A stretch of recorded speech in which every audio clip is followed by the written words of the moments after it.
تسمعني انت؟ هو دحين لو لكم يسمع الله. እሺ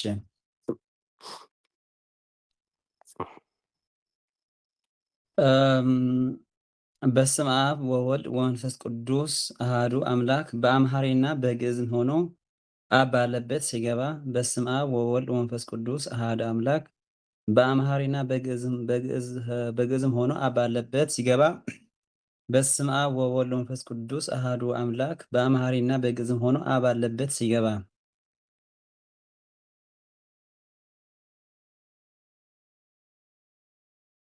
ቀጸልኩም በእንታ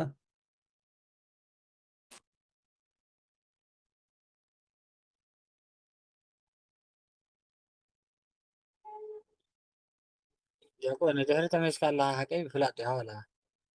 ናይ ብፍላጥ ኢላ ኮነ ክልተ መስመር ካብ ታይ ኮነስ ኣረስታ ንእሽተይ ወሲኩ ብላ ንስ ካበይ ትጅምር ኣረስታ እምበር በቁንቀሪ ግሶች ወዳይ ካብ ኣንቅፅ ኢልና ኢና ቋሪፃ ተባት ቅፅና ስርድት ትኸውን ክልተ መስመር ወላሂ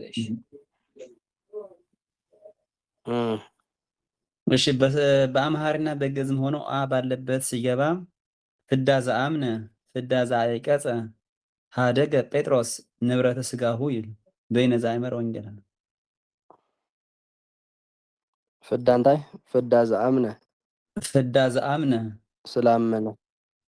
ስላኸኸውን ከሎ ማለት እዩ ስላመነ ፍዳ ዘአይቀጸ ስላሰናከለ ሀደገ ጴጥሮስ ንብረተ ስጋሁ ጴጥሮስ የስጋውን ዕቃን ተወ ማለት ነው። በይነ ዘአእመረ ወንጌለ ወንጌልን ስላወቀ ፈንታነት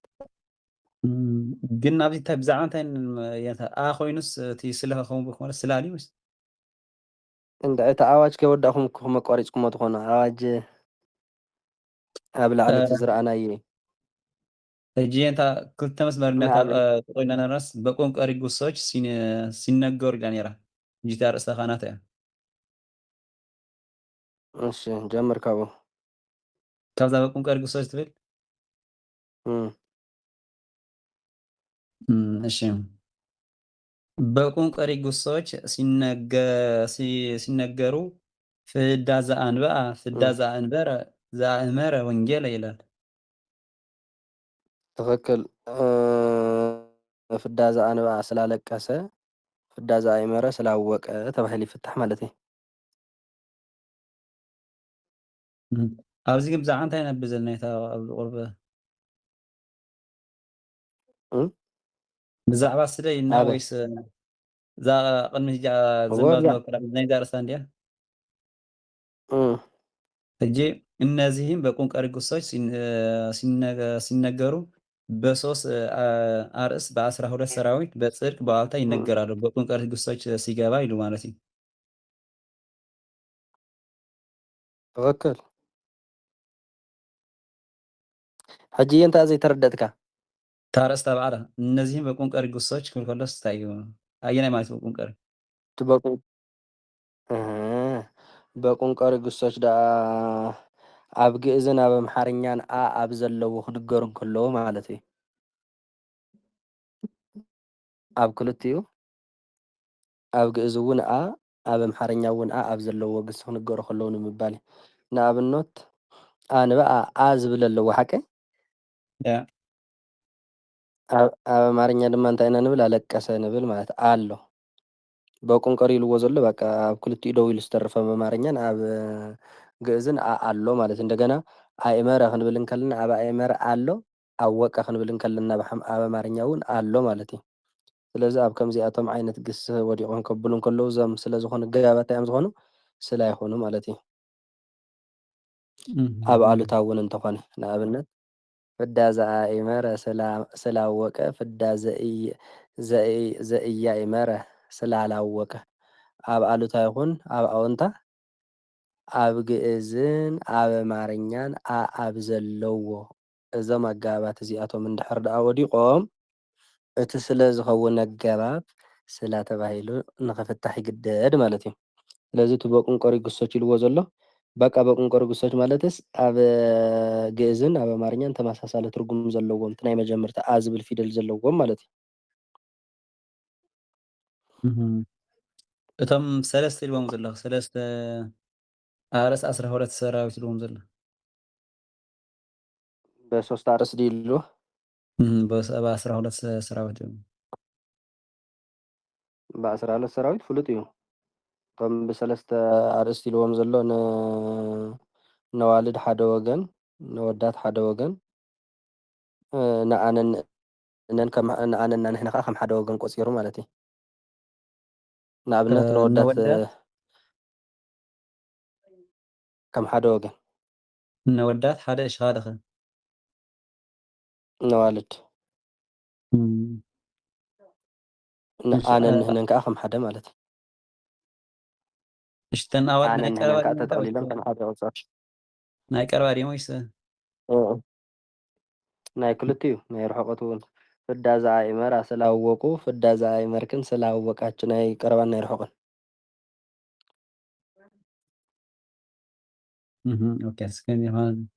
እቶም 12 ከ ብሓፈሻ 12 ደኣ ንሶን ካብኡ ጀሚርካ ክሳብ ንሕና ዘሎ ፈላልይዎም እከሎ ናይ ወዳት ሓደ ወገን ክንብል እንከልና እቶም ኣወዳት ኩሎም ኣብቲ ኣወዳት ተጠቕሊሎም ኣለዉ ማለት እዩ። ናይ ኣዋልድ ክንብል እንከልና ኣብቲ እተን ኣዋልድ ተጠቕሊለን ኣለዋ። ኣነን ንሕነን ከም ሓደ ወገን ፈላሊና ዳእልና ንቆፅሮ ዘለና እምበር ዝረዝረ ካብኡ እቲ ክሳብ ንሕና ዘሎ እኮ እዩ። እዚ ስላ ዝኸውን እሲ ኣብ ኩሉ ከብል ይኽእል እዩ ከኣቱ ይኽእል እዩ ማለት እዩ። ንኣብነት ረ ብኡቱ እንድሕር ዳ ርኢና ፍዳ ዝኣኢመረ እንድሕር ዳ ኢልና ስላወቀ ሓቀ ብኡቱ ፍዳ ዝኣኢመርከ ስላወቅ ስላ ፍዳ ዝኣኢመሩ ስላወቁ ፍዳ ዝኣኢመርክሙ ስላወቃችሁ ፍዳ ዝኣኢመረት ስላወቀች ፍዳ ዝኣኢመርኪ ስላወቅሽ ፍዳ ዝኣኢመራ ስላወቁ ፍዳ ዝኣኢመርክን ስላወቃችሁ ፍዳ ዝኣኢመርኩ ስላወቁ ፍዳ ዝኣኢመርነ ስላወቅን እንዳበለ ብዓሰርተ በቃ ሕፅር ብዝበለሲ ሰቂሉ ብሰለስተ ኣርእስቲ ኢሉ ፈላልይዎም እንዳሉ እምበር ብ12 መራሕያን በቶም 10 መራሕያን ዝበልናዮም ዝረኣናዮም ብኡስ ይዘልቕ እዩ ንምባል በቃ 3 0 4 12 ገይርዎ ማለት እዩ። እሺ ዘርዝርዎ ጥራይ እሺ እነዚህ በቁንቀሪ ግሶች ሲነገር በሶስት አርእስት በ12 ሰራዊት በጽድቅ በዓልታ ይነገራሉ። በቁንቀሪ ግሶች ሲነገር ፍዳ ዘአንበአ ፍዳ ዘአእመረ ወንጌል ይላል። በሶስት አርእስት ያለው የወንዶች አንድ ወገን፣ የሴቶች አንድ ወገን፣ አንንህነ አንድ ወገን ናቸው። በ12 ሰራዊት ደግሞ በጽድቅ በዓልታ ሲገቡ እስመ አእመረ ኣብዚ ብርይዎ ማለት እዩ።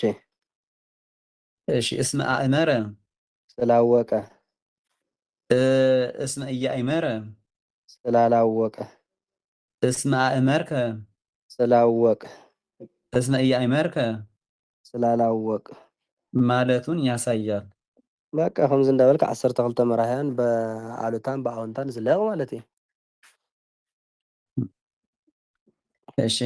ዳግመኛም በንዑስ አንቀጽ አስነስተው በነባር አንቀጽ በዘማች አንቀጽ ያሳስራሉ። አስተውዕል ሕጂ እዚኣ እንታይ እዩ ዘሎ ብንዑስ አንቀጽ ተበጊሶም ብምንታይ ብነባር ወይ እውን ብዘማች አንቀጽ ዘማች ተባሂሎም ዘለዉ ትፈልጥዎም ኢኹም መነመን ድዮም ዘማች አንቀጽ ንከይፈልጦም እዩ ፍላጥስ ትፈልጦም ኢኻ ረሲዕካዮም እምበር ዘማች ተባሂላ ብደንቢ ዘማች ካልኦት ከ ዘማች ይፈለጥኩሞምን ዘማች አንቀጽ ዘማች ሆረ የሃውር ይሁር ይሁር እዚ እንታይ ይበሃል?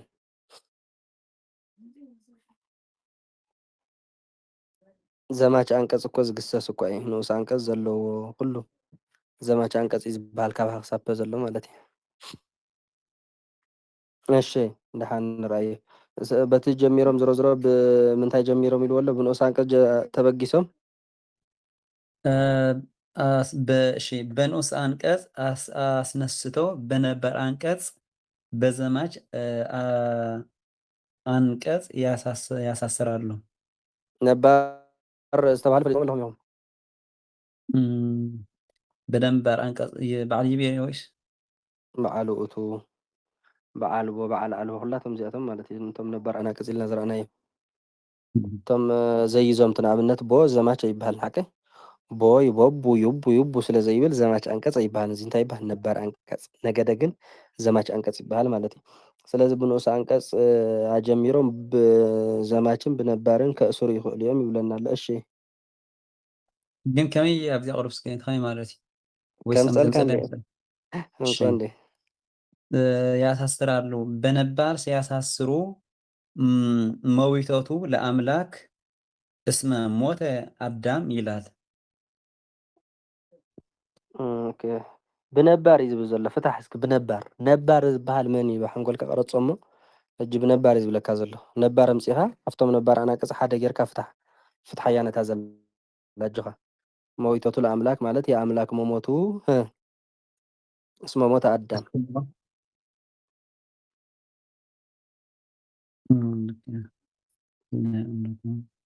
ካብዚ ድላይ ካብቶም ድላይ ካራ ተምፅእ ካብቶም ዝግዝእሶ ስንልካ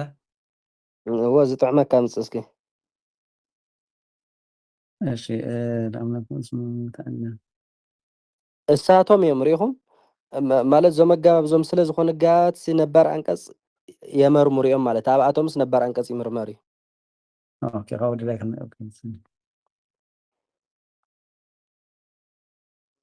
ችግር የሎም የአምላክ መሞቱ ትብል አዳም ስለሞተ ነው ኢልካ ትፈትሖ ማለት እዩ ነባር ነው ዝብል ነባር ተምፅውእቱ ኣብቲ ጌርና ከመይ ይትኾን ስለቲስ ናይ ኣምላኽ ሙማቱ ሲ ኣዳም ነይሮስ መሞተ እንታይ ነይሩ ኣዳም ስለ ዝሞተ ማለት እዩ ኣምላኽ ብስጋ ዝሞተስ ኣዳም ብሓጢኣት ስለ ዝሞተ ንዕኡ ንምድሓን እዩ እግዚኣብሔር ሞይቱ ማለት እዩ በነባር ሲያሳስሩ እንዲ ሓቀይ ትክክል ስለዚ ነባር ዝተባህለ ውእቱ ኣብ እስመ ይምርመር ኣሎ ማለት እስመ የውእቱ መመርመሪ እያ ሕጂ ውእቱ ዝምር መዊቶቱ ዝበሎ ንኡስ አንቀጽ ሓቀይ መዊቶቱ ለኣምላክ የአምላክ መሞቱ ኣዳም ስለሞተ ነው ኢልና ንነባር ካብ እስመ ነውፅኦ ኣለና ማለት እዩ እሺ በዘማች ሲያሳስሩ ለነባር አንቀጹ ሰባት የውእቱ አጋባትን ይሰማሙታል ሕጂ ራእዩ በመን ብዘማች ዘማች ዝተባህሎ ያው እዞም ዝግሰሱ ግስታት እዮም ዘንዲ ትእዛዝ ዘለዎም ሓቀይ ብዘማች ከእስር ከሎ ከኣሲ ነቲ ነባር አንቀጽ ዓቲ እንታይ ናይ ውእቱ ኣገባባት ይሰማምዑ ወዲሉ ዘሎ አገባባቱም እስመ እንዘ ሃበ ከመ እመ ሶበ ድህረ እንዘ እምከበ እምከመ እለ እንተ ዘ ናቸው እዚ እኳ ይሰማምዕዎ መቸም ሓደ ሰብ ካብ ስልጣንካ እንድሕር ደኣ ካብ ኣገልግሎትካ ካብ ስራሕካ እንድሕር ደኣ ኣባሪርካ ይሰማምዐካ ድዩ ዘሎ ዋላ ይቀያየመካ እዩ ዘሎ ፀረረካ ኣሎ እምበር ፀረረካ እዩ ዘሎ እዚ ግን ዝሰማምዕዎ ንነባር ዝሰማምዕዎ ይብል ኣሎ እምበር ንነባር ዝፃረርዎ ክብል እዩ ማለት ዝፃረርዎ ክንብል ከለና ከዓ እዞም ሕጂ ዝጠቀስካዮም 7 ኣገባባት ዋላ ውእቱ ይመርመር ንውእቱ ግን ካብ ማሰርያነቱ እንታይ ይገብርዎ ማለት የትርፍዎ ይሕልውዎ ማለት እዩ እዚኣቶም እዞም ሕጂ ዝጠቀስካዮም 7 እቲ ውእቱ ክምርመር እንከሎ ንስሓቶም ከዓ ንዕኡ እንዳኣሰርዎ ይኸዱ ማለት እዩ ስለዚ ውእቱን ከማሰርያነት የሚያስለቅቁት ሲል ነው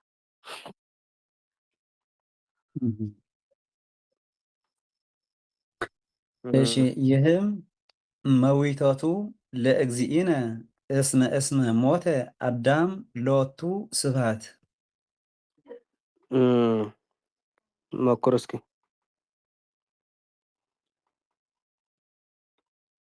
እሺ እስኪ ሞተ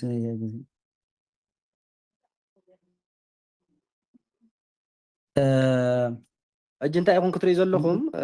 ብጣዕሚ እንዳተረዳእኩም ምናልባት ብሓንሳብ ዘይክርዳእ ክእል እንዲ ግን ብዝተወሰነ መልክዑ ሕጂ እንታይ እዩ ዝብል ዘሎ መስለኩም ውእቱ ክምርመር እዩ ይብል ኣሎ ተረዲኹምኒ ውእቱ ኣብቶም ስለ ዝኾነ ጋባት ክምርመር እዩ ግን ንዑ እቶም ሓንቲ ወይ ብላዕሊ ዝጠቐስካዮም በዓል እንዘ በዓል እስመ ግን ካብ ስልጣን እንታይ ክገብርዎ እዮም ከባርርዎ እዮም ማለት ክፃረርዎ እዮም ከምቲ ሓንቲ ወይ ዝበለና እዮም ስለዚ ከምኡ ጌርኩም ኢኹም ከተብልዎ ዘለኩም እንታይ እያ ነይራ እታ ዘርማ መዊተቱ ለእግዚእነ እስመ ሞተ የጌታችን መሞቱ እስመ ሞተ አዳም ነው አዳም ስለሞተ ስለሆነ ነው ወይም አዳም ስለሞተ ስለሆነ ሎቱ ስብሐት ነው ምስጋና ለሱ ይገባል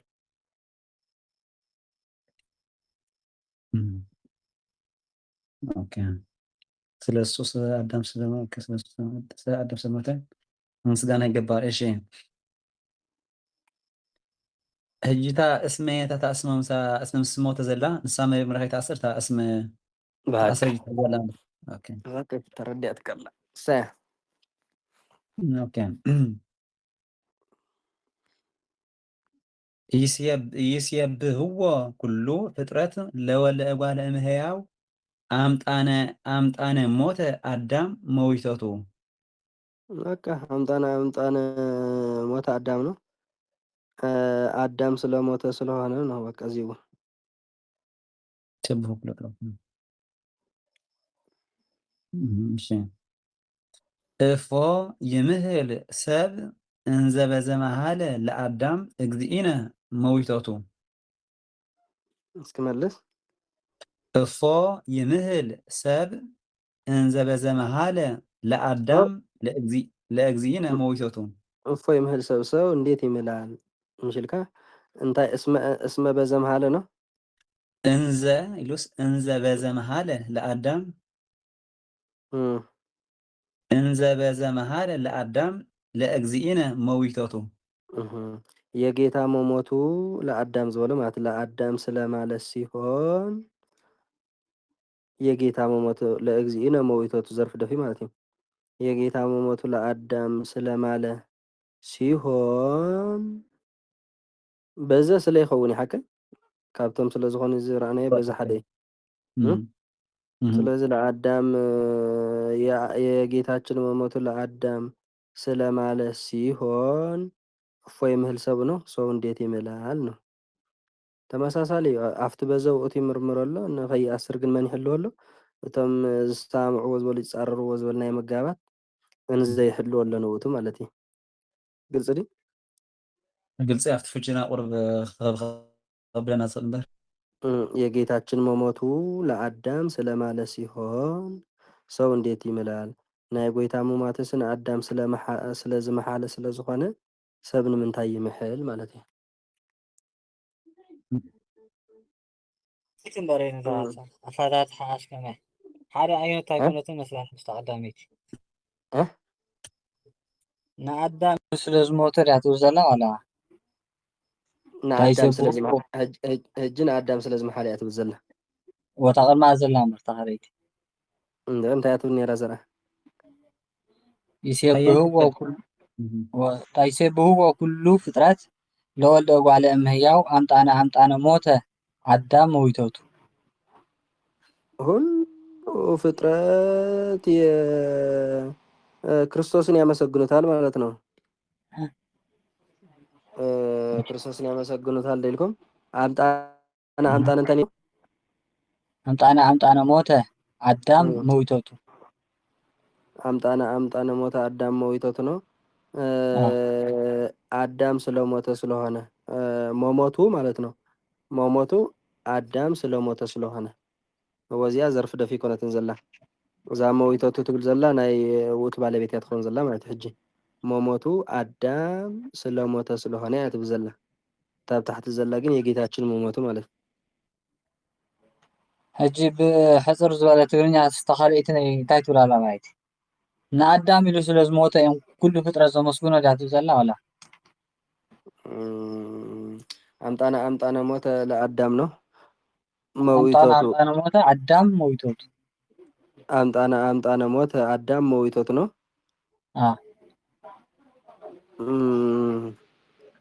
አዳም ስለ መሞቱ መሞቱ አዳም ስለሞተ ስለሆነ እንዲናና ሐቀ ወት ናይ ክርስቶስ ሙማት ሲ አዳም ስለዝሞተ እዩ ማለት እዩ ሙማት ንክርስቶስ እዩ ዝምልከት እጂ ሙማት ሲ አዳም ስለዝሞተ እዩ ማለት አዳም ስለዝሞተ እዩ ክርስቶስ ሞይቱ ማለት እዩ አዳም ከመሰተስ አይመስልብንም ስለዝሞተ ኩሉ ፍጥረት የመስጉኖ ማለት እዩ በቃ እሱ ከዓ እንትን ኢሉ ስለዝመሰን አዳም ኢሉ ስለዝሞተ ከዓ ኩሉ ፍጥረት ከዓ ንወልደ እጓለ እመሕያው የመስግኖ ማለት እዩ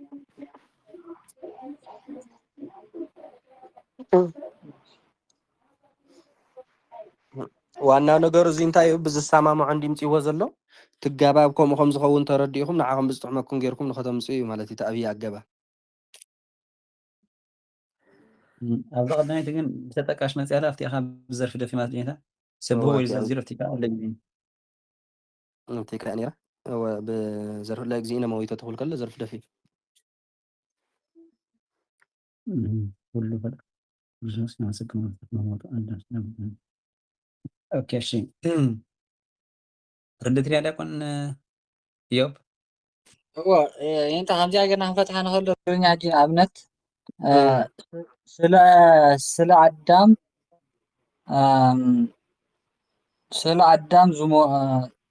አዳም ስለ ዝሞተ እጓለ እመሕያው ኩሉ ፍጥረት የመስግኖ እንታይ አዳም ሞይትስ ከመይ ጌርካ ኢኻ ከተመስግኖ ዋላ እቲ ምስጢር እንደረእየ ስለ አዳም ዝሞተ እጓለ እመሕያው ስለ አዳም ዝሞተ እኳ ክትብል ዘለካ ስለ አዳም ዝሞተ ማለት ሲ አዳም ስለ ዝሞተ እቲ ሰብስ ንኢየሱስ ክርስቶስ የመስግኖ ኢኻ ትብል ዘለካ ስለ አዳም ዝሞተ ማለት አዳም ስለ ዝሞተ ከምኡ እንተኮይንካ ንስለ ኢኻ ክትብል ዝግበአካ ንስለ አዳም ክርስቶስ ንስለ አዳም ኢሉ ስለ ዝሞተ ኩሉ ሰብ ከዓ ንክርስቶስ የመስግኖ እዩ ዝበሃል ሕጂ ግን እቲ መዊተቱ እቲ ዝርዝሩ ንመን እዩ ዘሎ ንኢየሱስ ክርስቶስ እዩ ዘሎ ሙማት ናይ ኢየሱስ ክርስቶስ አዳም ስለ ዝሞተ እዩ ማለት እዩ ከማይ እወ እቲ ዝርዝር ናይ መዊተቱ ዝብል ዘሎ ንኢየሱስ ክርስቶስ እዩ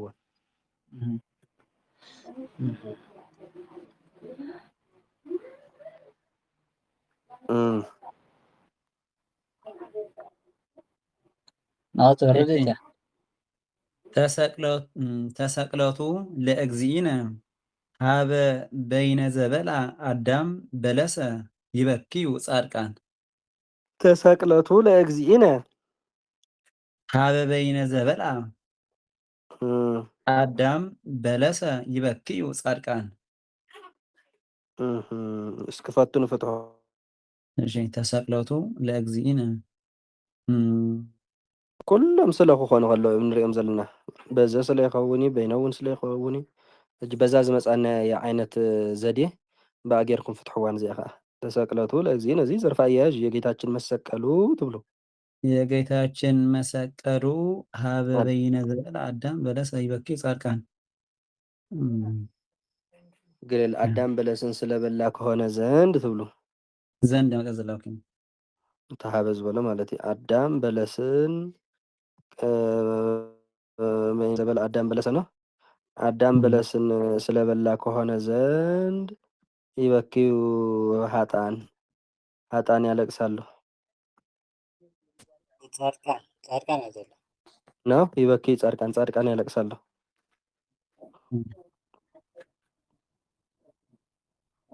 ሕጂ ስለዝተሰቕለ እዮም ዝበክዩ ዘለዉ ሓቂ የጌታችን መሰቀሉ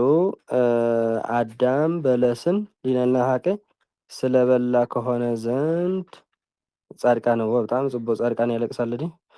አቦና አዳምስ ንምንታይ እታ በለስ ንሳ እንተዘይበልዓ እኮ ንሕና እዚ ኩሉ መከራ ይምረኸበናን ኢሎም ይበክዩ ኣለዉ ማለት ይሓዝኑ ኣለዉ ስለ አዳም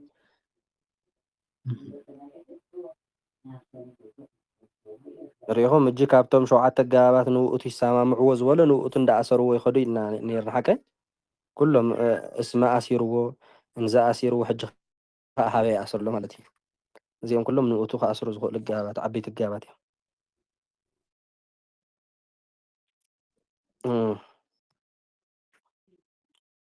እዞም ሓደሽቲ ዘለኹም ግን በዓል ዲያቆን ሰዓረ ካልኦት እውን በዓል ሃብተ ጊዮርጊስ ተሃሊኹም ምናልባት ኣብቲ ናይ ቅፀላ ተምሃሮ ዘዚ ተምሃርኩሞ ክሳብ ዝጋብ ፅቡቅ ገይሩ ዝርድአኩም ናብቲ ናይ ተምሃሮ ጉሩብ ኣቲኹም ምስኦም እንተቐፀልኩም ፅቡቅ እዩ ቅፁል እንተሃልዮም ማለት እየ።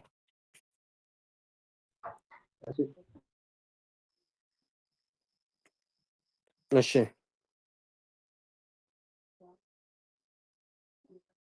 እሺ ተሰቅለቱ ለወልድ ከመ ህየንተ ዘበልዓ አዳም በለተ ተረዲያትኩም ዲያ ዜነውን በይነ ሕጂ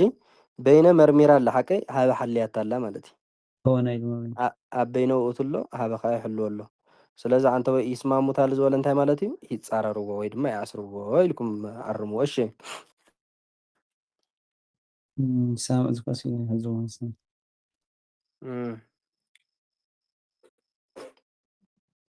እሺ ተሰቅለቱ ለወልድ ከመ ህየንተ ዘበልዓ አዳም በለሰ ዜነውን ሐዋርያት ከመ ካብቶም 7 ሓደ ዲ ነይሩ ነይርዎ መስል ያ ካብቶም 7 እሺ ተሰቅለቱ ለወልድ ተሰቅለቱ ለወልድ ከመ ህየንተ ዘበልዓ አዳም በለሰ ዜነውን ሐዋርያት ተሰቅለቱ ለወልድ የወልድ መሰቀሉ ከመ ህየንተ ዘበልዓ አዳም ዜነውን ሐዋርያት ነው። ከመ ህየንተ ዘበልዓ አዳም በለሰ ዜነውን ሐዋርያት ዜነውን ሐዋርያት። እሺ የወልድ መሰቀሉ ትብሉ ከመ ህየንተ ዘበልዓ አዳም በለሰ አዳም በለስን ስለበላ እንደሆነ ሐዋርያት ነገሩን።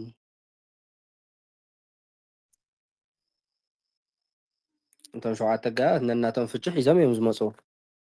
እቲ ስለ ዝኸውን ኣገባብ ግን ያው ክሳብ ሕጂ ውእቱ እዩ ዝምርምር ዘሎ ማለት እዩ። መርሚሩ ከይኣስር ሕጂ እውን ያው እንደሆነ ኢሉ ከም ኣገባብ ፍቺ እንደመያው ማንፀርያ ህየንተ የውእቱ መመርመሪያ ውእቱ መርምሮ እንዲያስር ማንፀርያ ይጠብቀዋል ኢልኩም እያ ትህብዎ። ያው እዩ ተመሳሳሊ ዘሎ። ስለዚ ስለ ዝኾኑ ኣገባባት ክትጥቀሙ ከለኹም በዛ ዓይነት መንገዲ እንዳገበርኩም ትጥቀሙ።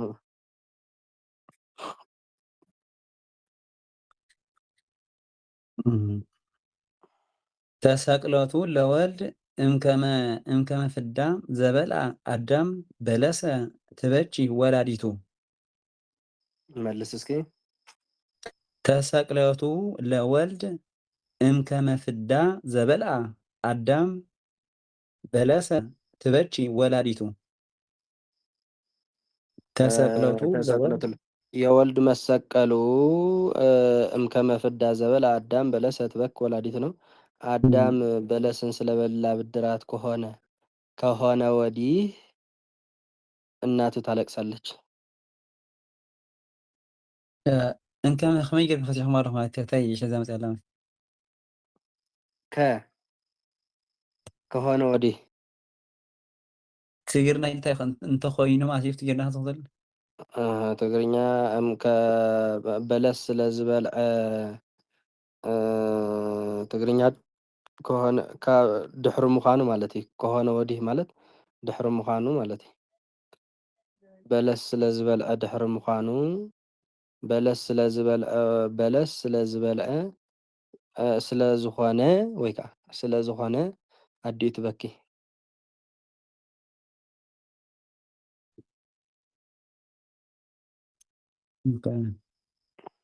ከሆነ ወዲህ ድሕሪ ምዃኑ ወይ ከዓ ስለ ዝኾነ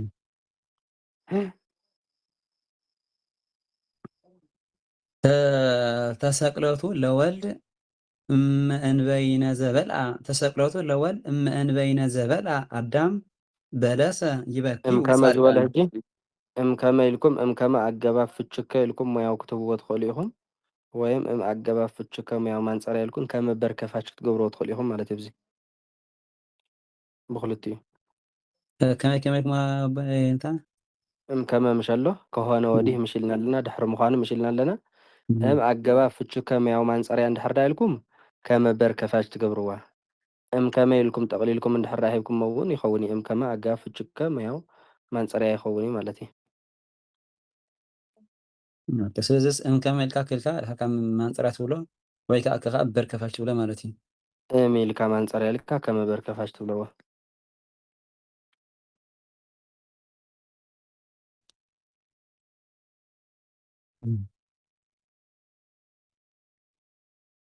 እሺ ተሰቅለቱ ለወልድ እመ እንበይነ ዘበልዐ አዳም በለሰ ይበክዩ ጻድቃን። ተሰቅለቱ ለወልድ ተሰቅለቱ ለወልድ እመ እንበይነ ዘበልዐ አዳም በቃ እመ እንበይነ ዘበልዐ ስለበላ ቢሆን ማለት ነው። አዳም በለስን ስለበላ ቢሆን ጻድቃን ያለቅሳሉ። እመ አጋባብ ፍቹ ቢሙያው ማንጸሪያ እንበይነ የውእቱ መመርመሪያ ማለት መርሙር እንዲያስር ማንጸሪያ ይጠብቀዋል። እንበይነ አጋብ ፍቹ ስለሙያው ማንጸሪያ ዘበር ከፋች በልአብሎ እንዲያስር ከዓ ማንጸሪያ ይጠብቀዋል ማለት ከም ዝናገርኩም ተዕድልዎ። እሺ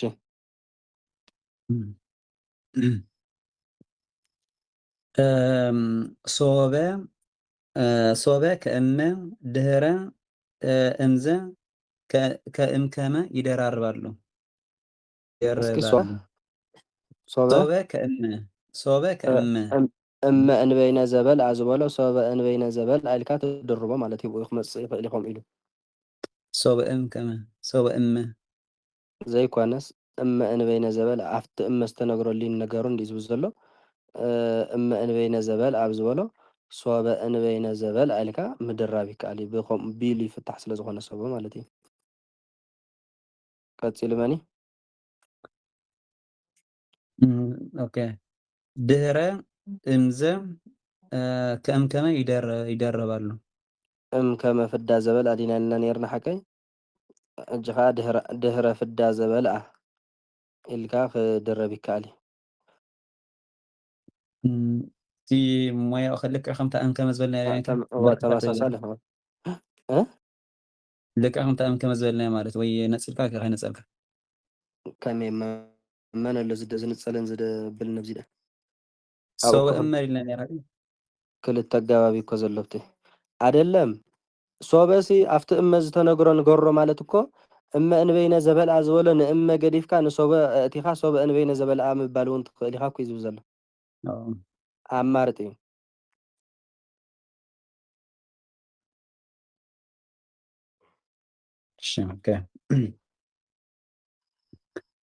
ተሰቅለቱ ለወልድ ድህረ ተውላጠ ዘተኮነነ አዳም ንዝየከር ሞቶ። እስኪ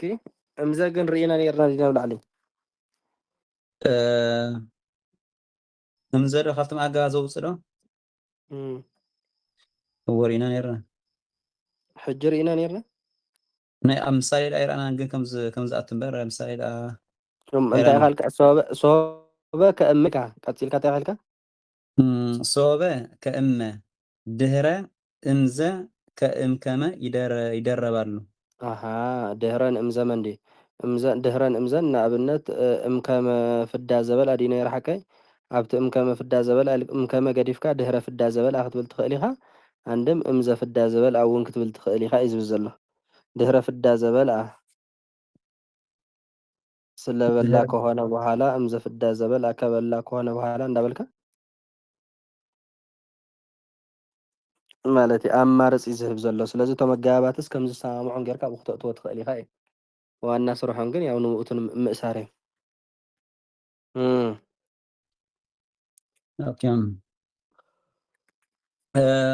ተሰቅለቱ ለወልድ ድህረ ተውላጠ ዘተኮነነ አዳም ንዝየከር ሞቶ። ተሰቅለቱ ለወልድ ድህረ ተውላጠ ዘተኮነነ አዳም ንዝየከር ሞቶ። ተሰቅለቱ ለወልድ ድህረ ተውላጠ ዘተኮነነ አዳም ነው ንዝየከር ሞቶ የወልድ መሰቀሉ ትብል እንታይ ነይሩ? ተሰቅለቱ ለወልድ ድህረ ተውላጠ ዘተኮነነ አዳም ንዝየከር ሞቶ። አዳም ስለተኮነነ ለውጥነት ከሆነ በኋላ አዳም ስለተኮነነ ለውጥነት ተውላጠ ለውጥነትን ሳይለቅና ይርሐቀኝ አዳም ስለተኮነ ማን ነው ተሰቅሎ ተለወልደ የወልድ መሰቀሉ አዳም ስለተኮነነ ለውጥነት ከሆነ በኋላ ድህረ ተውላጠ ዘተኮነነ አዳም ነው فنذاكر موته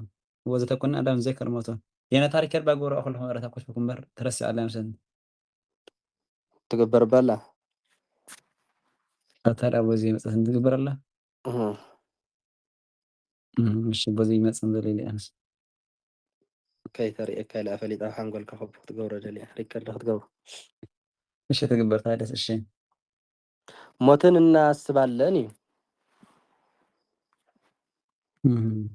مثلا سؤال عجوهم مقويا يدليكم مني وجبا بدم بيخطحت لكم ما خمي لازي أمس يازي أخذ خبون جلابيتكم المرأي فتنا كاب كالا إجزي مملس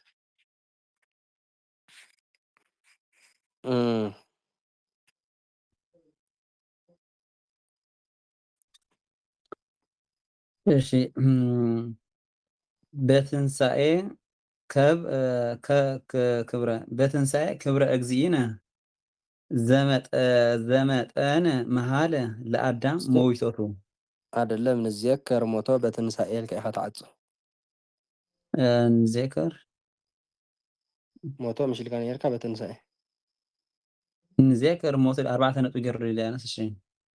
ንዝየከር ሞቶ ኢሉ 4 ነጥብ ገይሩ ካብኡ እንታይ ኢሉ بتنسى كبر أجزينا زمت أنا مهالة لأدم مويتوتو በትንሳኤ ከብረ እግዚእነ ነው أوكي أنا قصدي الشيء هو بتنسى كبر أجزينا زمت أنا مهالة لأدم مويتوتو ዘመጠነ መሃለ ለአዳም ነው لأدم ዘሎ እንዲ ሓቀይ ዘመጠነ መሃለ ለአዳም ስለማለ የሆነ ጌታ እግዚእነ ነው ጌታችን ማለት ነው ለአዳም የማለ የሆነ ጌታችን በትንሳኤ ከበረ ወይም ከበረ ግልጽ ዲያትና አዳም ዝመሓለ ዝኾነ ጎይታናስ ከቢሩ ማለት እዩ በትንሳኤ ከቢሩ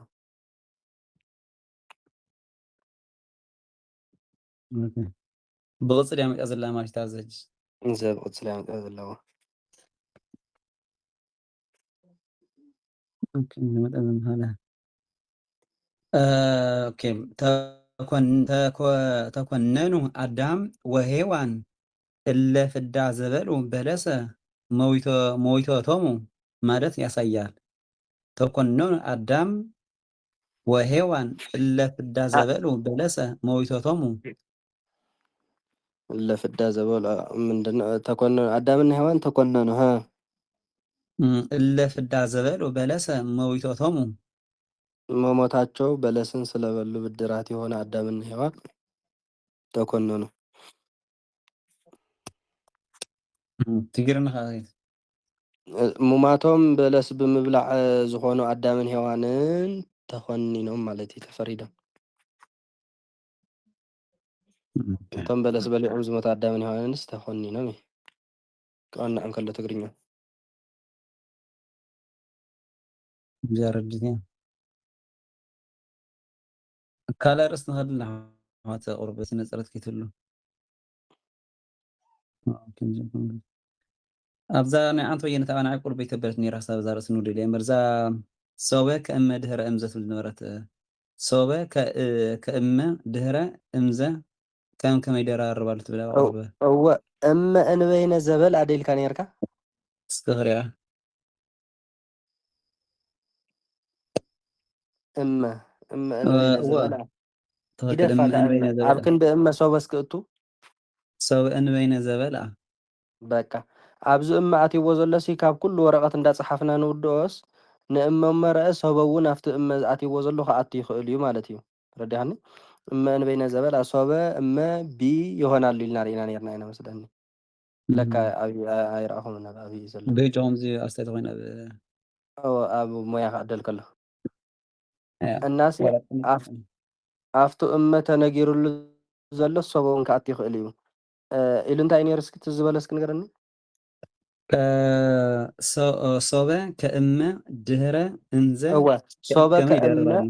ሶበ ከእመ ይደረባል ማለት ኣፍቱ እመ ሒዝዎ ዘሎ ክኣቱ ይኽእል እዩ እመ እንበይነ ዘበልኣ ምባል ይከኣል እዩ ሶበ እንበይነ ዘበልኣ ምባል እውን ይከኣል እዩ ማለት እዚኣ ንፅርት ድያ ያ ቀፂሉ መን እዩ ድህረ ድህረ ከምንታይ ኢሉ ድህረ ኢሉ እንታይ ኢሉ ድህረ እንዘ ከእምከመ ይደረባሉ እምከመ ፍዳ ዘበልኣ ዝበልካዮ ማለት እዩ ስለዚ እምከመ ፍዳ ዘበልኣ ኣብ ዝተባህለ ድህረ ድዩ እምከመ ገዲፍካ ድህረ ፍዳ ዘበልኣ ክትብል ትኽእል ኢኻ እንደገና እውን ድህረን እምከመን ገዲፍካ እውን እምዘ ፍዳ ዘበልኣ ምባል ይከኣል እዩ ስለዚ ድህረን እምዘንሲ እምከመ ፍዳ ዘበልኣ ድህረ ፍዳ ዘበልኣ እምዘ ፍዳ ዘበልኣ ኢልና ካብ ንፅሕፎስ ብሓፂር መፅኢ ያው ክንረድአኩም ኢሎም እዮም ከምኡ ፅሒፎሞ ዘለዉ ግን ድህረን እምዘን ንኣብነት 7 ንኡቱ ዝሰማምዑ ወጋባት ኢሉ ጠቂሱ ነይሩ ሓቀይ ድህረን እምዘን ዳ እንታይ ኮይኑ ዘይጠቀሶም ንኸይትብል ኢኹም ገይርዎም ዘሎ ስለዚ ድህረን እምዘን ከዓ ብሕፅረት ቃል ይምፅዎም ዘሎ ማለት እዩ ኣብቲ እምከመ ምፅአየ ዘለኹ ኣብኡ እውን ክኣትዉ ይኽእሉ እዮም ማለት እዩ ردت يا خمس خالد مثلا تاني هشم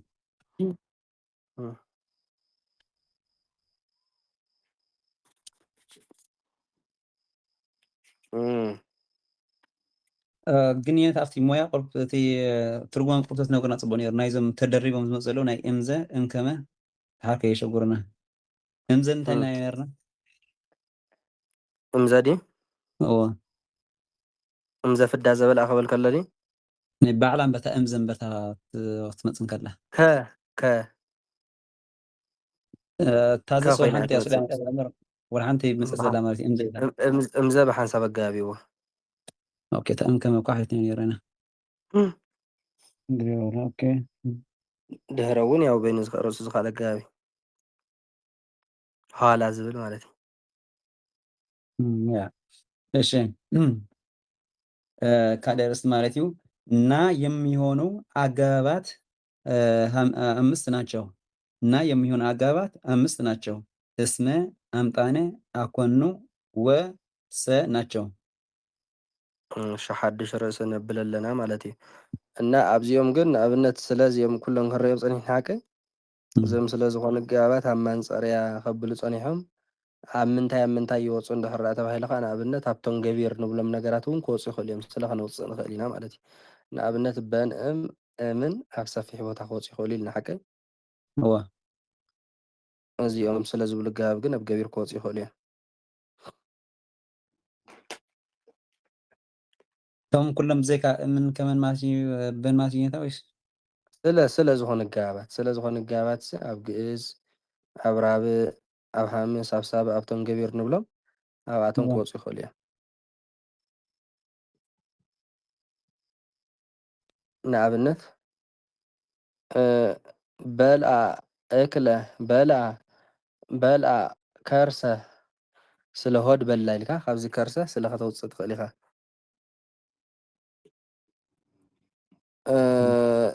ሞተ ደብተራ ስለ ድንኳን ሞተ ብራበ ማለት እዩ ተግሃ ቅዳሴ ስለ ቅዳሴ ተጋ ተግሃ ክህነቶ ስለ ክህነቱ ተጋ እንዳበልካ እቶም ስለ ዝኾኑ ገባባት ኣብቶም ገቢር ዝኾኑ ምውፃእ ይከኣል እዩ ማለት እዩ እሺ እና ዝኾኑ ገባባት ክንደይ ሚልካዮም ሓሙሽተ ንሳቶም ከዓ እስኪ እስመ ኣምጣነ ኣኮኑ ውስተ ባየወ ሰናሽ እዮም ወኳ ናይ ይኸውንን ምናልባት ማርያም ወዮሴፍ ክንብል ከለና ማርያም እና ዮሴፍ ኢልና እና ንብሎ እንዲና ኣብ ጨፋር ተኮይኑ ኣብ ኣብይነቱ ከም ዓበይቲ ኣገባባት ኮይኑ ግን ወና ክኸውን ይኽእልኒ ኣስረጅ ክኸውን ይኽእልኒ ማለት ሕፅሩ ዝበለ እስማ ኣገባብ ፍችና ሚያው ኣስረጅ እንዲና ንብል ሓቀ እንታ ፍቹር እዩ ጥራይ ምፅኦ ዘሎ ማለት እዩ እወታ እንዳ ተኾነ ዝሮሲ ኣይኮነን ንሱ ዳ ምፅእዎ ዘሎ ባህልኦስ ኣስረጅ ይኾን ኢሉ ምፅእዎ ዘሎ ኣስረጅ እንዲና ዘለና ሕጂ ኣብ ኣብይ ኣገባብ ኦኬ ግን ኣስረጀ ይኸውን ፍቺ ግን ናዝብል ፍቺ ግን ኣለዎ ወ ማለት እያ ምንታይ ማርያም ወይ ዮሴፍ ኢልካ ማርያም እና ዮሴፍ ምባል ይከኣል እዩ ኣስረጅ ግን ኣይኸውንን ዋእጋ ፍችና ማያው ኣስረጅ ኢሉ ንኣንቀጽ ክሕሉ ይኽእልን ቀጫፍር ጥራይ ዝኽእል እናተባሂሉ ተፈቲሐ ሰኸ ይኽእል እወሰደኣ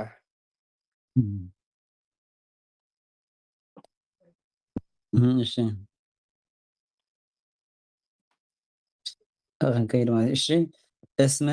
አምጣነ አኮኑ ተለይተው በዘማች አንቀጽ በነባር አንቀጽ ይነገራሉ።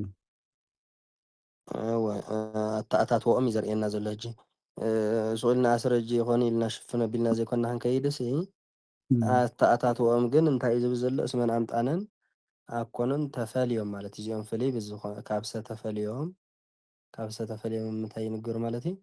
እስመ ሆረ እስመ ይሃውር እንዳበሉ ኣብ ዘማች አንቀጽ የብሉ ማለት ይንገሩ እሺ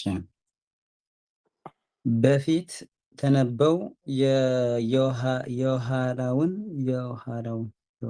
የኋላውን በኋላ ተነበው የፊቱን የሴቱን በወ የወንዶች በሴቶች በአንድ ተነበው ብዙሕ ይመስል ሁሉም ሁኔታ ያው ዝሮ ዝሮ እንታይ ዝብል ዘሎ ብቅድሚት ኮይኖም ብድሕሪት ኮይኖም ብወዲ ተነጊሮም ብጓል ተነጊሮም ምስ በቃ ዕላማ ናይ ዞም ኣስረጅ ዝኾነ ገባባት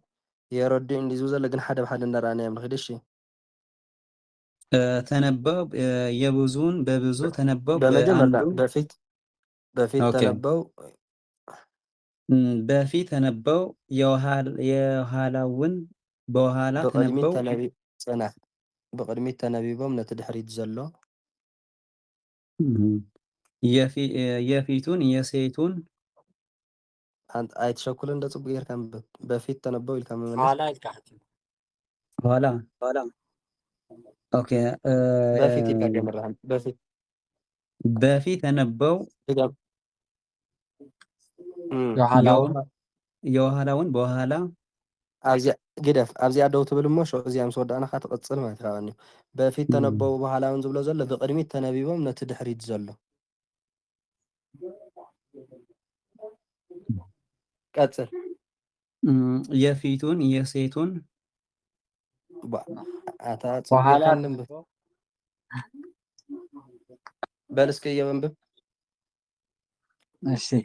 በኋላ ተነበው የፊቱን ካብ መጀመርታ በፊት ኢልካ እሺ በፊት ተነበው የኋላውን እሺ ብቅድሚት ተነቢቦም ነቲ ድሕሪት ዘሎ በኋላ ተነበው የፊቱን ብድሕሪት ተነቢቦም ከዓ ነቲ ብቅድሚት ዘሎ ማለት እዩ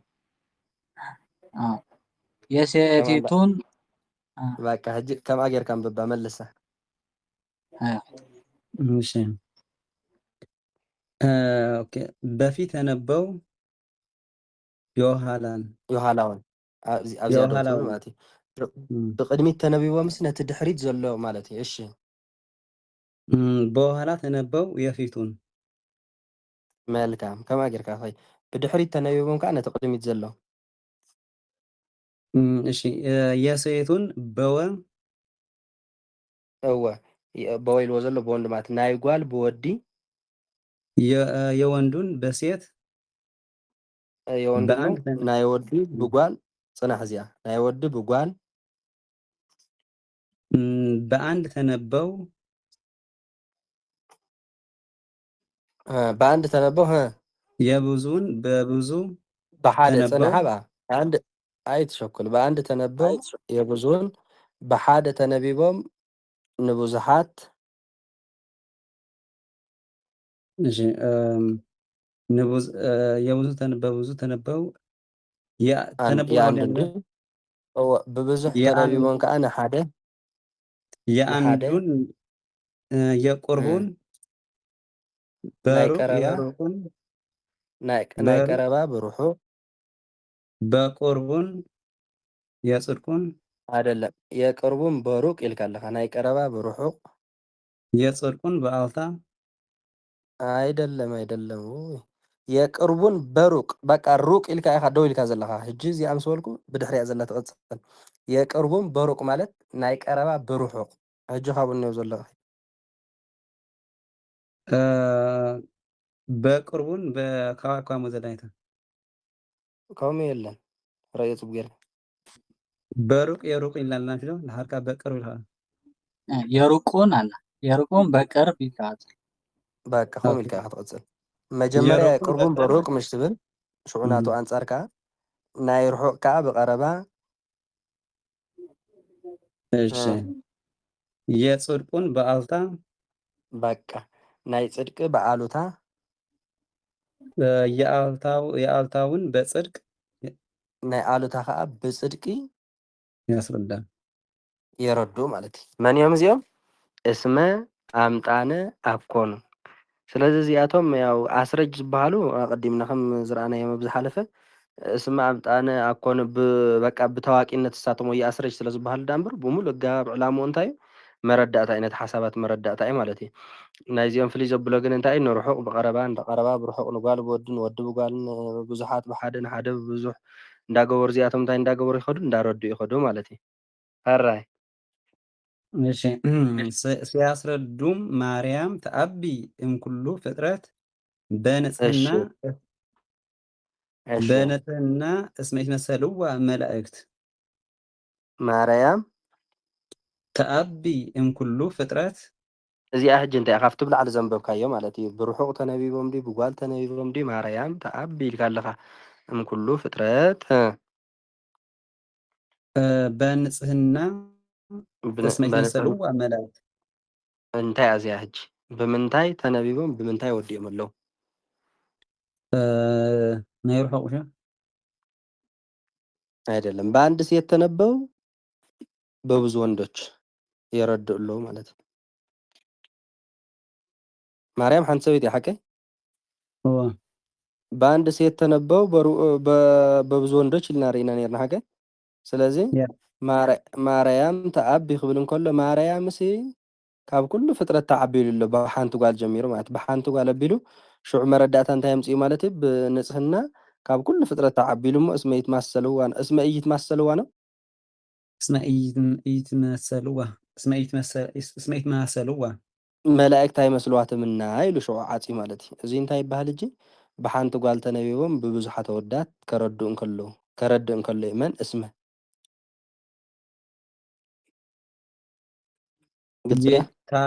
ሓንቲ ማርያም ኮይና ኣላ እቶም ብዙሓት ከይናት ኮይኖም ማለት እዩ መላእክት ኦኬ ብዙሓት ኣወዳት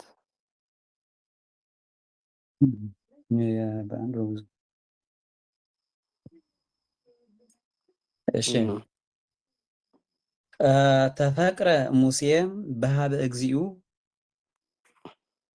እስመ ተሃልየሎ ይውህናሁ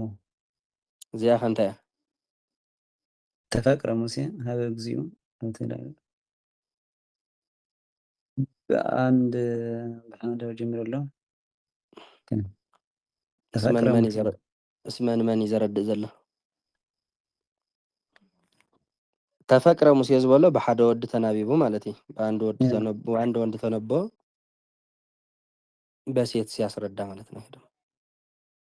ታሊእሎ ናይ ሴት አንቀጽ እንዲ ሓቀ ይውህና ሕጂ ብናይ ሴት አንቀጽ እያ መፅያ ዘላ ስለዚህ ደግሞ በወንድ ተነቦ በሴት ሲያስረዳ ይባላል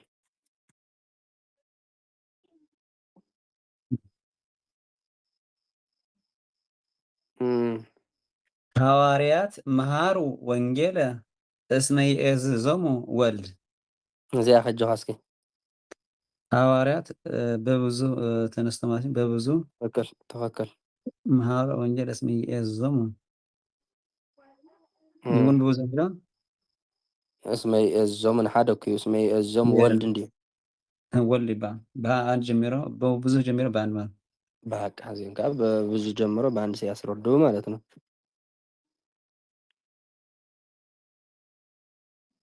መልካም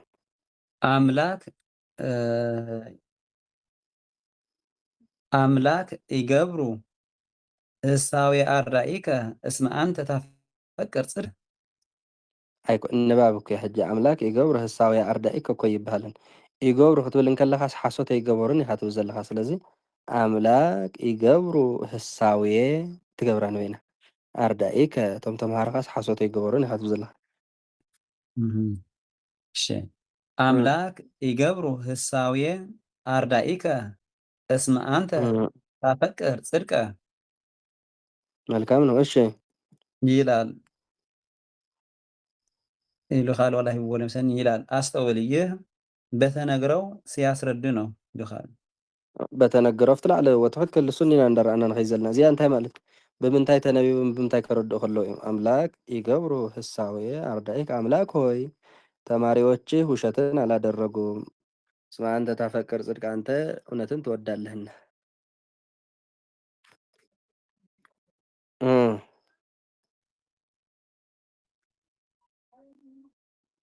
አምላክ ዲ በብዙ ተነበው ይሄ ደግሞ በብዙ ተነበው በአንድ ሲያስረዱ ማለት ነው። ግን አምላክ ኩና ወይስ አይገብሩን ዘለና ይገብሩ ህሳዊ አምላክ የባለቤት ስም እኮ እቶም ዝገብሩ ዘሎ አርዳኢከ እዮም እኮ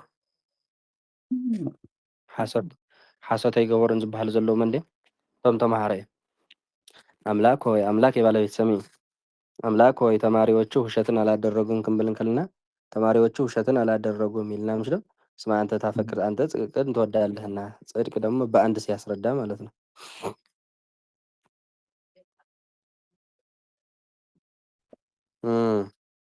ይህ በተነግረው ሲያስረድ ነው እንጂ ፊት አስረድቶ በኋላ ቢያስር ይመቻል። ፊት አስረድቶ ዲ ወ አይ ሱኳስ ኢለ ብሓፈሻ እንታይ እዩ ዘሎ ፊት አስረድቶ ማለት ሲ አምጣ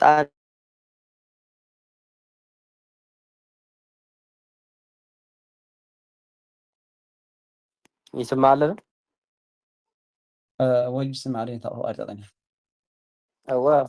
ሱቂሉ እዩ ብሓፈሻስ መጀመርያ አስረጅ ከተምፀለካ ቅንየሲ አምጣነ መንክር አይመረ ምስጢረ ቅኔ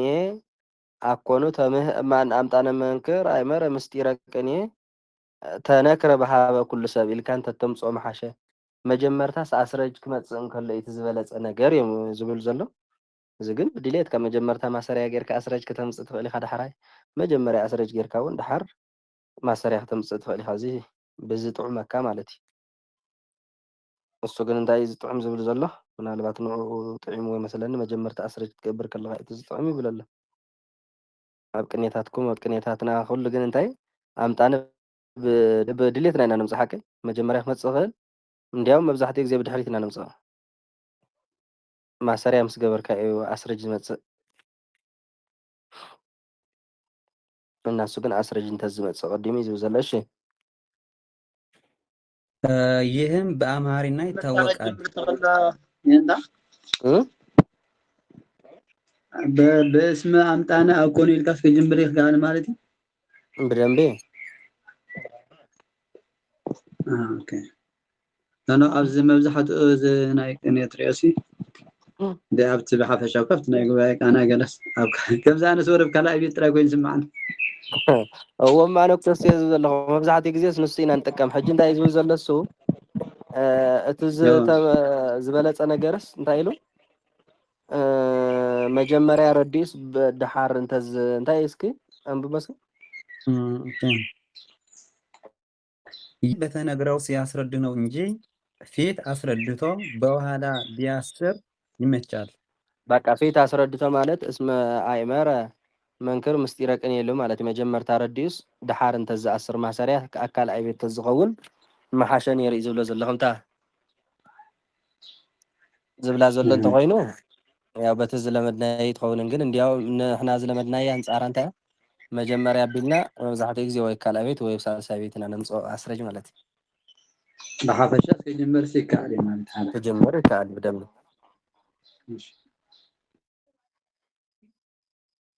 ይህም በአምሃሪና ይታወቃል። ሰው ሲሞት ጠርቶ እገሌ ሞቷልና አቀብሩኝ ቢል እንጂ አቀብሩኝ ሞቷል አይልም። እሺ እሺ እዚህ ጋር በአምሃርኛ ምክንያት እንታይ ይቃወመና እዩ ዘሎ ቦ እሺ መጀመርያ ትምጻእ እዩ ዘሎ እዚ ከዓ ክርክር የድልየኩምን እንታይ ኢሉ ሰው ሙቶ ሰው ሲሞት ጠርቶ እገሌ ሞቷልና አቃብሩኝ ቢል እንጂ ፀዊዕኻ ማለት እዩ ሰው ጠርቶ ንሰብ ፀዊዑ ሰው ማን ነው ሰው ሲሞት ኢልካ ሰው ሲሞት ጠርቶ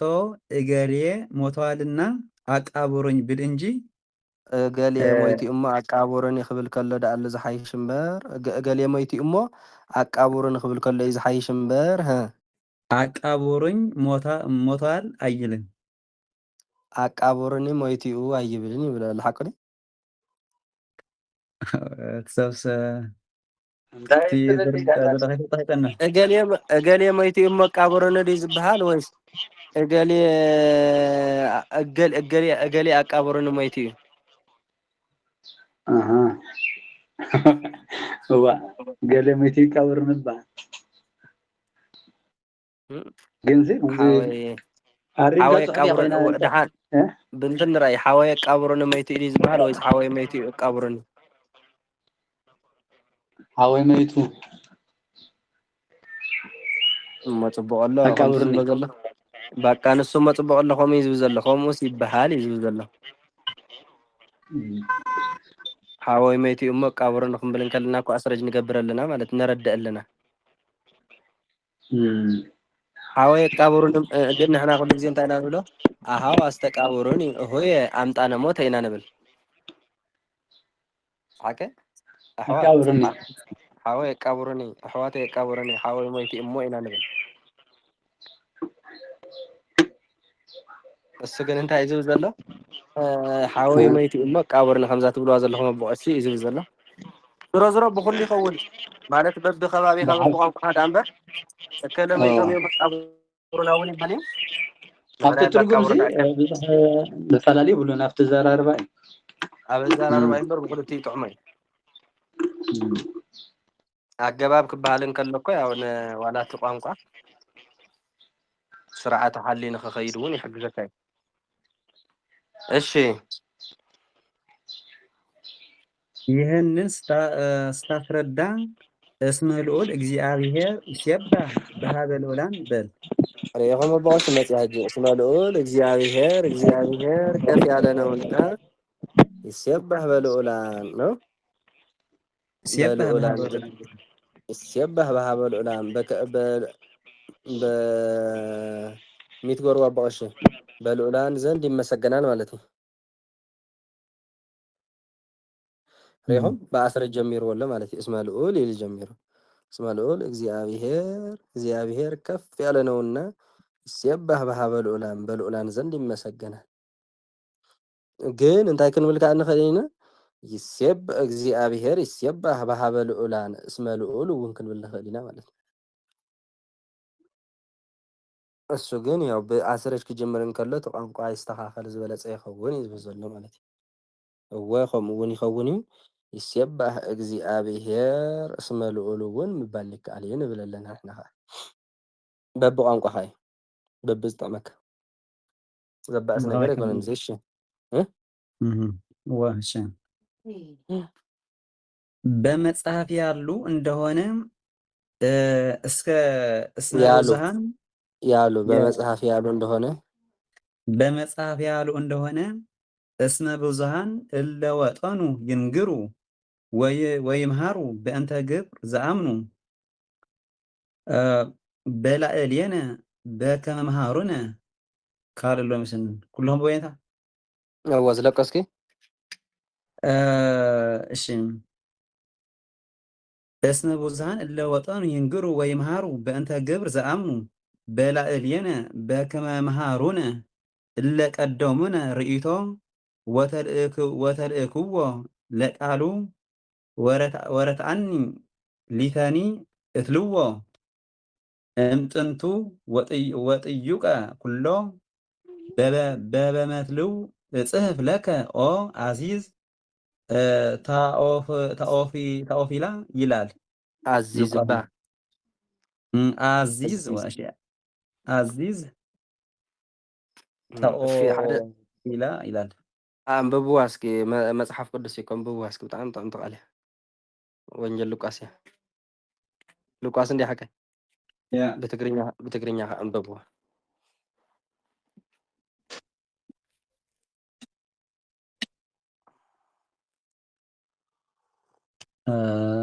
ሉቃስ ሓደ ሓደ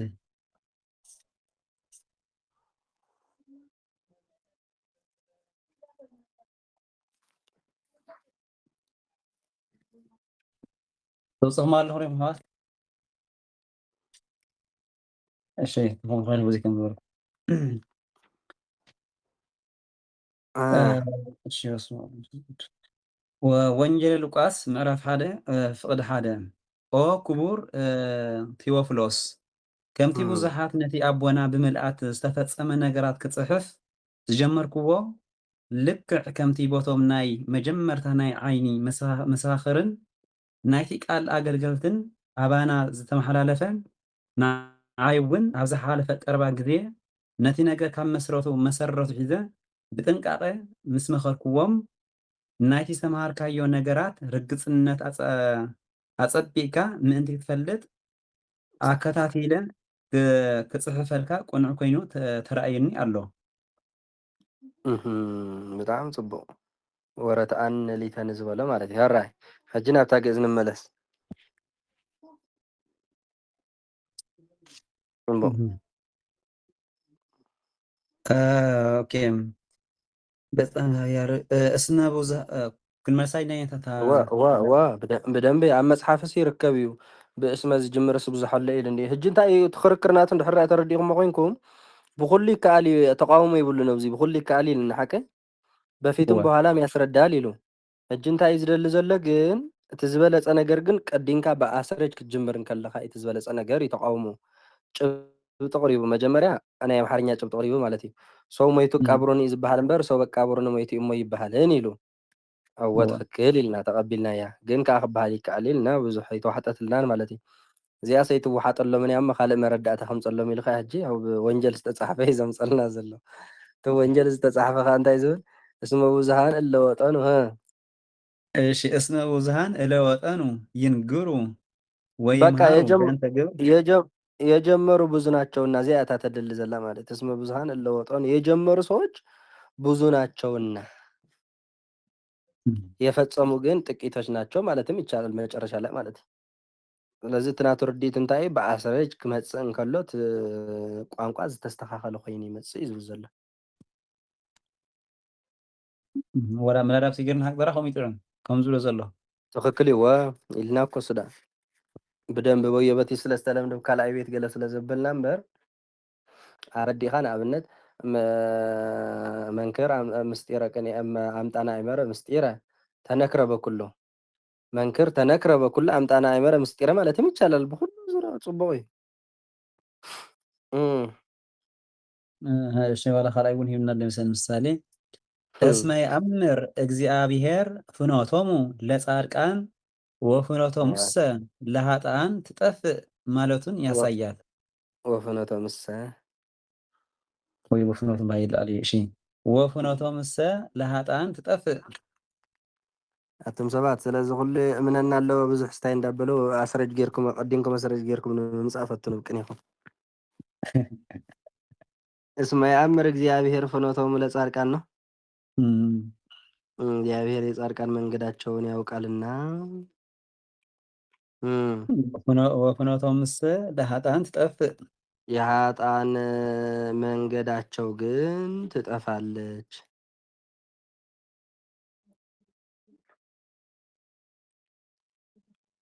እሺ እሺ እሳብ እዚኣ ወዲያ ኣላ ግን እቲ ናይ ሰገስ ምሳሌ ሃበን እቲ ኣምጣና እኳ ኩሎም ኢና ኢና ትሰቀለ ወዲ ዲኹም ኢሉ እዚኣ ወዲ ኣሎ ድሓር ካልእ ኣርእስቲ ኦኬ ታሕቲ በኸይዱ ኣሎ ብመፅሓፍ ኢሉስ ድሓር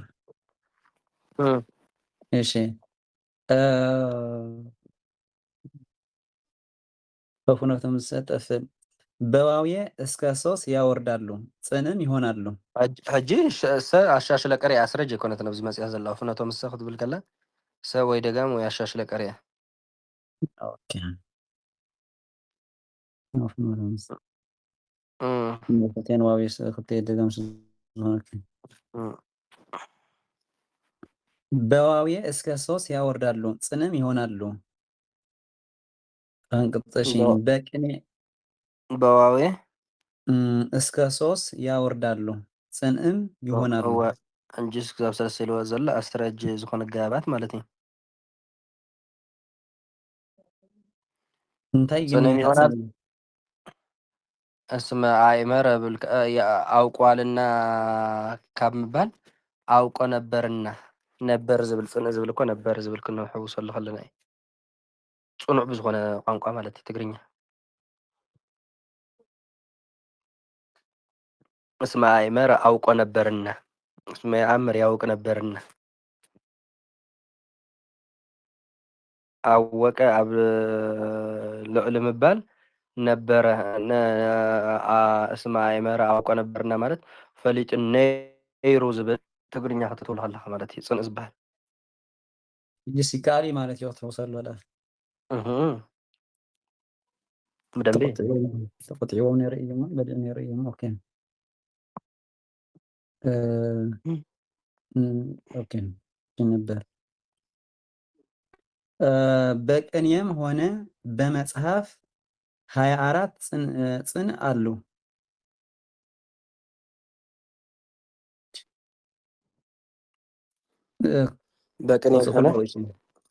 በቅኔም ሆነ በመጽሐፍ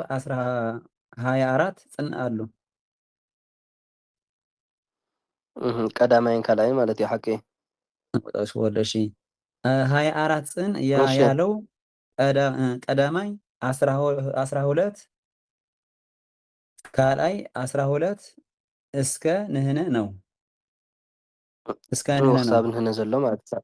ካብኡ ክሳብ ንህነ ቀዳማይ ካብኡ ክሳብ ንህነ ካልአይ ማለት እዩ 12 12 24 ብ12 መራሕያን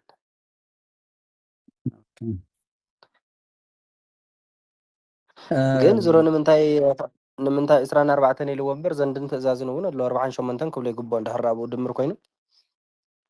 ብ12 መራሕያን ይዘለቕ እንድሕር ተባሂሉ ዘንዲ እውን ብጽንዕ ክፍታሕ ይከኣል እዩ ትእዛዝ እውን ብጽንዕ ክፍታሕ ይከኣል እዩ። ስለዚ 48 እንተዝብሎም ሓሸ 28 ማለት እዩ።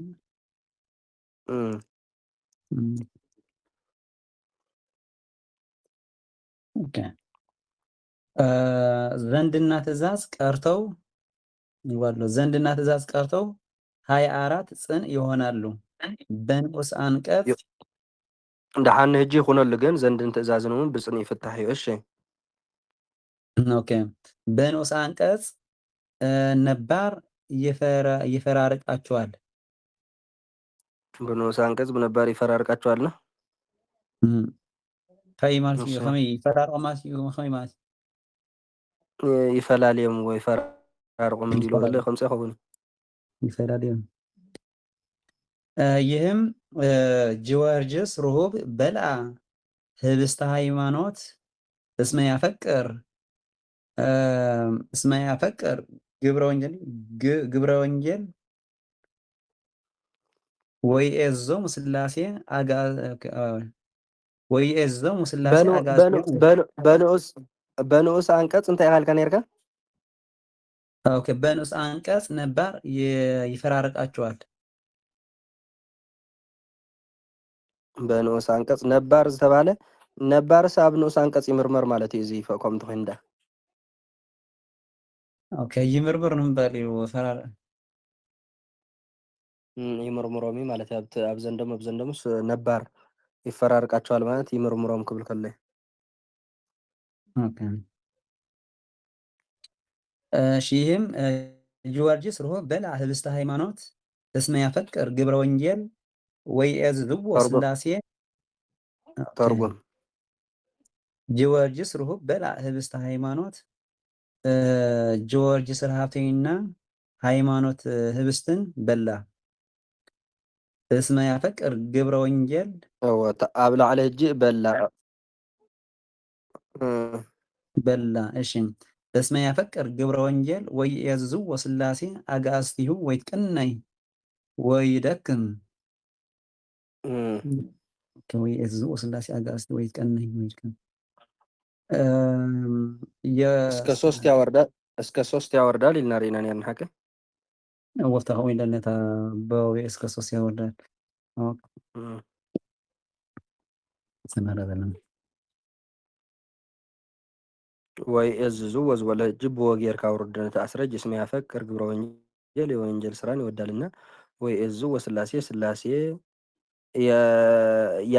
ስላሴም ያዙታልና ማለት ነው። ኦኬ ስላሴ ገዢዎች ያዘዋልና ወይትቀን ወይ ይርከም ይገዛልምና ይደክማልምና እንዳበለ ይወርድ ይኽእል ክሳብ 3 ዝበለ እዚ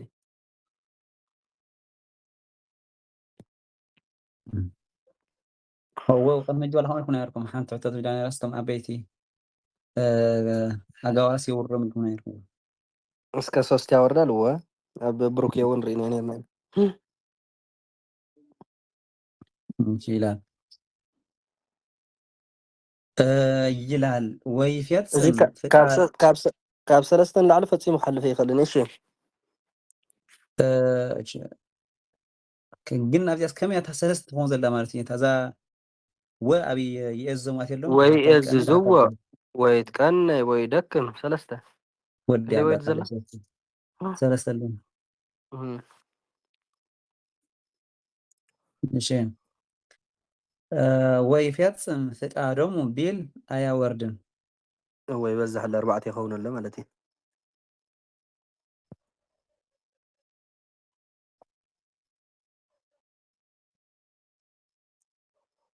ኦኬ በንዑስ አንቀጽ ነባር ሲፈራረቅ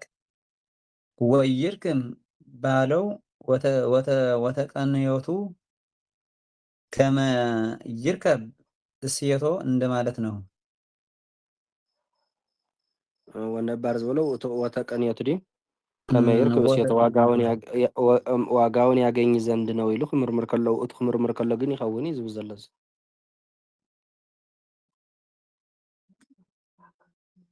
ኣብ ዘንድ ጀብዚ ተመርሚሩ ዝመጽእ ዘሎ ማለት እዩ ብደጋሚ ማለት እዩ መገዛቱም ዋጋውን ያገኝ ዘንድ ነው ኢልካ ብደጋሚ ከተምጽእ ትኽእል ኢኻ ኣስረጅ ግን ክሳብ 3 ስኹም ክትሕዝዋ ዘለኩም እንታይ ደጋሚ መወዳእታ ይብሉን ከም ድሌትካ ክትገብሮ ትኽእል ኢኻ ኣስረጅ ክሳብ ክንደይ ይወርድ እንድሕር ተባሂልኩም ክሳብ 3 ምስክር ኣምጽኡ እንድሕር ተባሂልኩም ጊዮርጊስ ምንድነው የነበረ እስመ ያፈቅር ግብረ ወንጀል ወይ እዝዎ ስላሴ ወይ ትቀነይ ወይ ደክም ባለው ይሆናል ማለት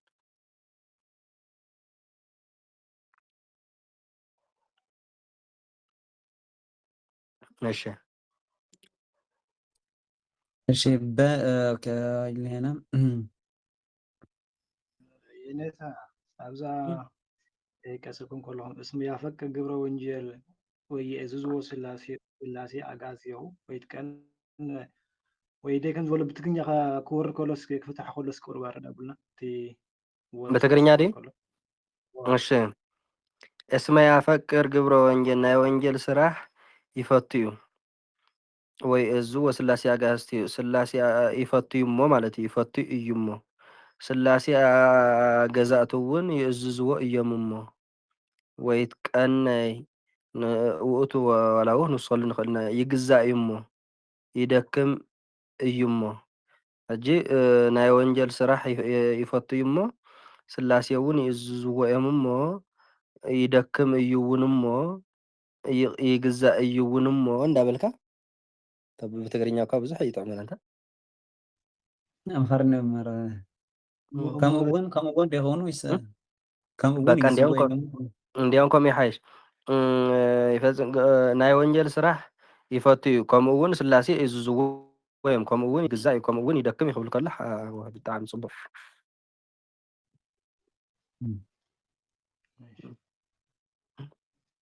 ዝሮ ዝሮ እቲ ኣውራጅ ማለት እዩ ከምኡውን እንድሕር ኢልና እኳ ከምዚ ደጋሚ እንዲና ነምስል ዘለና ናይ ወንጀል ስራሕ ይፈቱ እዩ እሞ ከምኡውን ስላሴ ይእዝዝዎ እዮም እሞ ንትብል እንዲና ክነውርዳ ደሊና ይግዛእ ከምኡውን ይግዛእ እዩ እሞ ከምኡውን ይደክም እዩ እሞ እንዳበልካ ነቲ እሞ ዝብል ስታይ ንምውራድ እንዴት ዕላማ وبأمه قطع مخفتنا سنيس هتتعم يا ኣይተጥዕምን ከምዛ መንከር ዝበለ ኣጥዕም ምጥዓም ዳ ፈቅድ ሓይሽ እሺ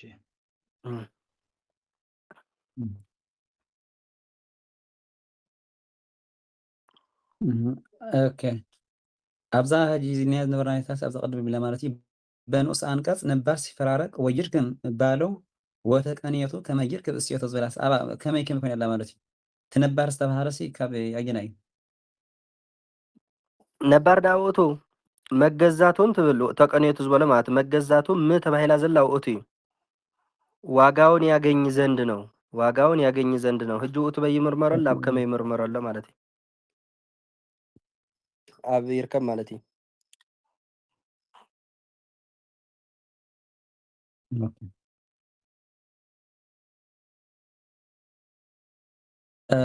ጽንዕ ሲሆን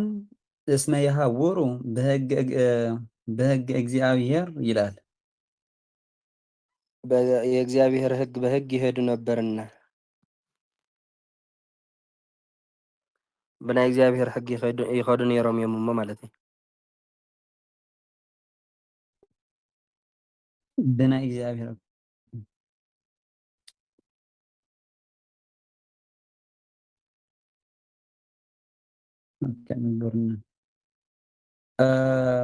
በንኡስ አንቀጽ በንኡስ አንቀጽ እስመ ልዑል እንዳለው ነው አስተውል እስመ ልዑል ኢሉ ጀሚሩ ነይሩ ከፍ ያለ ነበርና ማለት ነው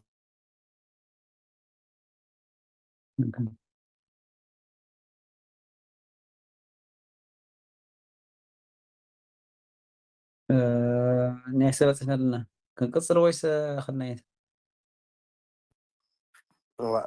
እንዳይ ተቕፅልዎ እንተኾንኩን ቀፅል እንድሕር ዝበዝሕ ኮይነ ከዓ ኣኽለኩም ከም ናትኩም እንደ ማሕበርታ ይብሉ እምበራነ እኳ ተዘኣኽልና ዝብል ማሕበር ይኣክል ዶ ወዝሮ ድሓን ኣክል ይመስለኒ ካብ ምባል ኣስርፅዎ ንሕቶ ኣብዪ እንታይ ኢና ክንገብር ኣብዪ ጋብ ውድእ ምስ ኣበልና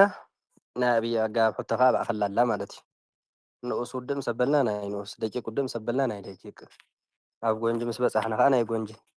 ኣጀኹም ጫራ ነብሪ ተሓዚ እንተሒዝካ ከዓ ይትስደድ ንግዚኡ እዩ ፅንክር ይብል ይኻቡ ግን ወላ ሓንቲ ቀሊል በቢ ዝጥዕመካ ኢኻ ትፈትሖ በቢ ዝጥዕመካ ኢኻ ትርጉሞ በቢ ዝጥዕመካ ኢኻ ተራቕቆ ጥራይ እንታይ ይኸውን እንታይ ኣይኸውንን በርከፋች ንኣብነት ስለ ዝኾነ ገባባት ሪኢኹም ኣለኩም በርከፋች ከይሓዙ ዝመፁ በዓል መን እዮም በርከፋች ሒዞም ዝመፁ ከመን እዮም ካብ እሱ ምስ ረኣና ከዓ ሕጂ እንታይ ርኢና ኣለና ኣስረጅ ዝኾኑ ርኢና ኣለና ማለት እዩ ወምስቶም ኣስረጅ ዝኾኑ ኣምፂዎም ኣሎ ኣይኸውንን ኢልና የለና ማለት እዩ ኣስረጅ ጌርኩም ከተምፅኡ የብልኩምን እናተባሂሉ ግን ክፍታሕ ይኽእል እዩ ክፍታሕ እንከለካ ኣብ ጨፋሪ እንደገና ናይ ሰድሓን ክንሪኦ ኢና ካብኡ ብዝሓለፈ ዝኸውንን ዘይኸውንን መሓዝ ጥራይ ዘድልየኩም እምበር ካብኡ ንኔው ብዙሕ ዝከብድ ዘሎ ኮይኑ ይስምዓኒ ተታሓይስኩም ኢኹም ዘለኹም ልዕሊ ኩሉ ከዓ ቅፀላ ማለት ውድእ ምስ ኣበልኩም ኩሉ ግዜ ቆፅሉ ሕቶ ተሃልይኩም ሕቶቱ ካብቲ ማለት ዝተምሃርና ይኹን ክሳብ ሎሚ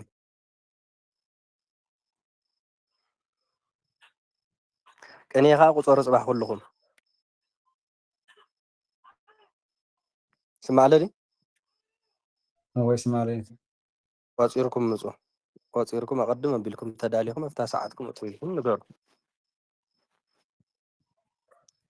ሕቶ ተዚሃልዩ በቃ ጸሎት ይግበሩልና ቦሽ ጸሎት ይግበሩልና ቦሽ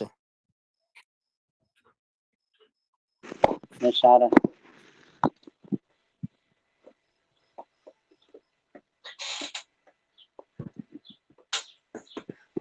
عليه تسمع فاسمع بحول ونفس قدوس على أملاك أمين وهري أملاك وهري النصر أملاك ساعتنا مالت بارك الله خنا يسر بزايت بارك الله سمعنا تمثل في الله لبنا يتحفلنا ونمرنا على من تأماني لنا بركة على ديتنا إما أملاك لا يكلهم قدسان እግዚአብሔር لنا أبونا زب السماء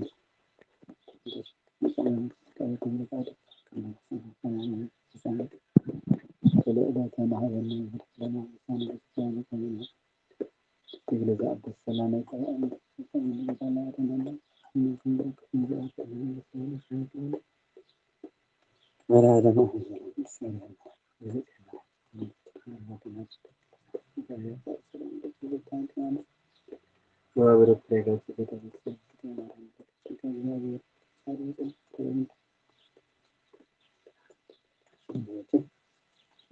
በጊዜና አምላክ ነው መድኃኒነ ኢየሱስ ክርስቶስ ካለቀ ካህናት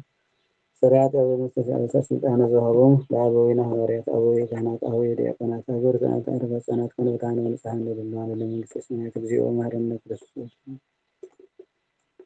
እግዚኦ መሐረነ ክርስቶስ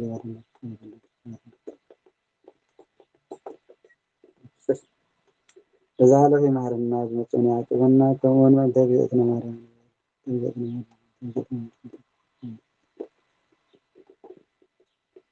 አንድ ዘጠና ማርያም